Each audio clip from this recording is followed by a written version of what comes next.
नहीं, एआई जो है, एआई इज आर्टिफिशियल इंटेलिजेंस, और उसके आगे तो एएसआई नाम सुना है आपने? नहीं सुना है?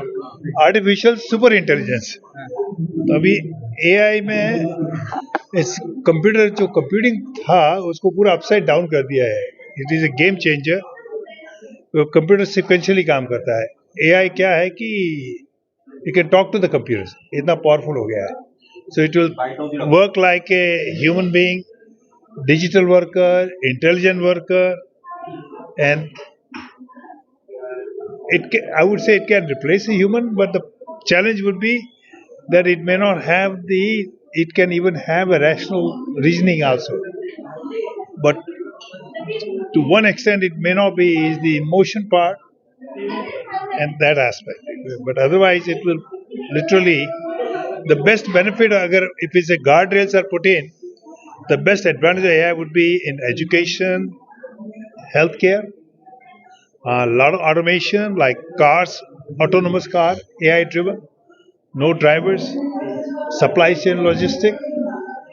So those are the benefits that we see. Even who knows, down the road, Nobel Prize will be won by AI, literature at least. Well, AI can go rogue. Rogue क्या बोलते हैं उसको? I mean, like against the humanity, okay? And that's why I think people are concerned to put the guardrails कि भाई what are the do's and don'ts. Rule book बोलते हैं ना आपसे, rule book से वो AI होना चाहिए. It's like you make weapon, right? Weapon गलत आदमी के हाथ में आता है तो फिर क्या होता है, right? You call it a terrorist. तो वैसे AI can become नहीं, वो तो क्या है कि the AI जो country है that will define nation की भाई क्या rule है, इसको गार्ड रेल बोलते हैं ना। कौन यूज कर सकता है, कौन नहीं कर सकता, कैसे यूज होना चाहिए, उसके अब्यूज नहीं हो, वो तो है।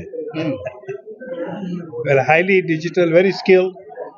अच्छा, मजे की बात है कि इट विल इट्स जनरेटिव है, तो जितना आप यूज करते हो उतना एफिशिएंट बनते जाता है।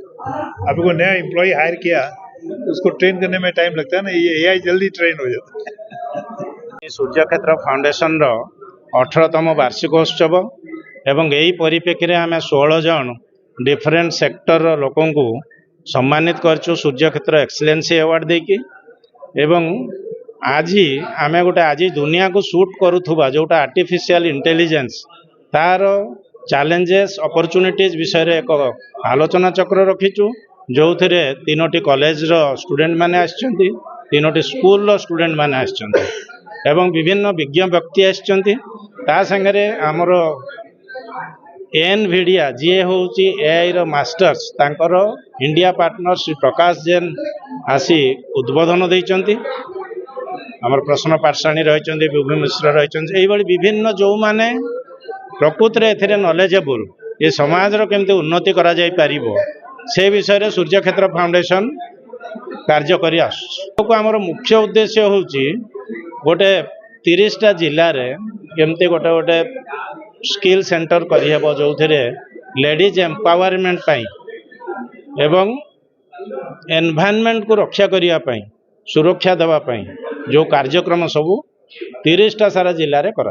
देखु सूर्यक्षेत्र फाउंडेशन जोटा नेशनल एक्सीलेंस अवार्ड आज जहाँ जो मान को सम्मानित कले, निश्चित भाव में यहाँ गोटे अति बढ़िया जिनस। कारण मुझे सब कहे जेते ओडिशार जो माने बरपुत्र भलिया काम करुचंती, माटी पाई काम करुचंती, से मानकु सम्मानित करवा उचित।